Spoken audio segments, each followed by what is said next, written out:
गुजरात में पतंगों के बिना तो मकर संक्रांति का जश्न अधूरा ही माना जाएगा।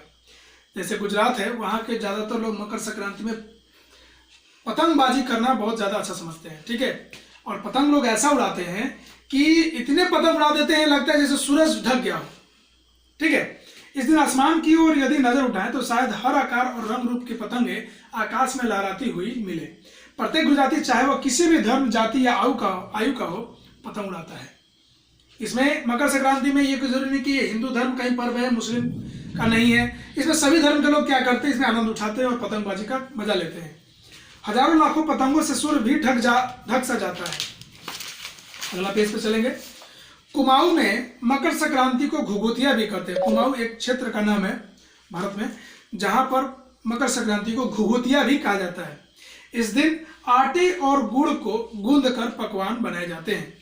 इन पकवानों को तरह तरह के आकार दिए जाते हैं, जैसे डमरू का आकार, तलवार का आकार, दाड़िम का फूल, इस तरह के आकार दिए जाते हैं।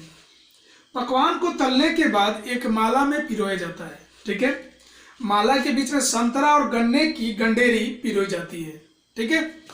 मतलब ये अलग अलग क्षेत्र का जो कल्चर है ना, इसको हम लोग थोड़ा सा ध्यान से समझेंगे।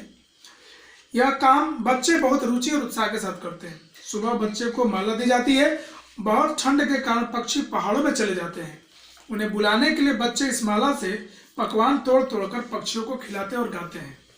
यहाँ पर पक्षियों को बुला करके अपने माला तोड़ तोड़कर खिलाने की जो संस्कृति है, उसके दरम्यान वो लोग एक छोटा सा गीत भी गुनगुनाते हैं, जो ये है, कौवा आओ घूघत आओ, ले कौवा बड़ो, मक्के दे जा सोने का घड़ो, खा ले पूरो, मक्के दे जा सोने की छुरी। इसके साथ ही इस चीज की कामना हो वो मांगते हैं, ठीक है। चिड़िया को खाना खिलाते हैं और उनसे कुछ अपने मन ही मन मन्नत भी मांगते हैं, ठीक है ना। कितने अलग अलग अंदाज मकर संक्रांति को मनाने के। कहीं दूध चावल और गुड़ की खीर बनती है, तो कहीं 5 प्रकार के नए अनाज की खिचड़ी बनती है। कहीं कहीं लोगों का सैलाब नदी में स्नान के लिए उमड़ पड़ता है। ये बात तो बहुत ही महत्वपूर्ण है। लोगों का ऐसा मानना है कि उस दिन नदी में स्नान करने से हमारे जितने भी बुरे कर्म होते हैं वो सभी खत्म हो जाते हैं।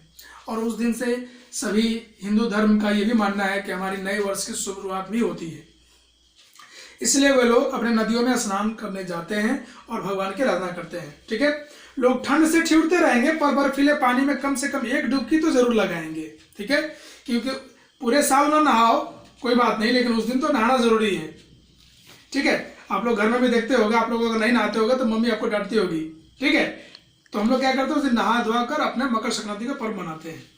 हाल यह होता है कि इन जगहों पर तिल रखने की जगह नहीं होती।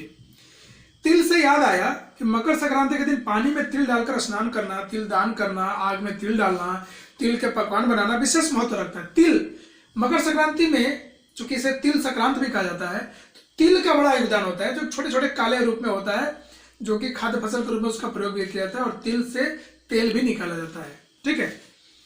तुम्हारे घर या इलाके का में इस त्योहार को कैसे मनाया जाता है, अब यहाँ पर मैं आपको एक छोटा सा गृह कार्य भी दूंगा कि आप अपने मकर संक्रांति को कैसे मनाते हैं, उसके बारे में वर्णन आपको करना है, ठीक है। ये हमारा गृह कार्य भी आज का है, वो मैं आपको छाया चित्र भी भेजूंगा व्हाट्सएप ग्रुप में।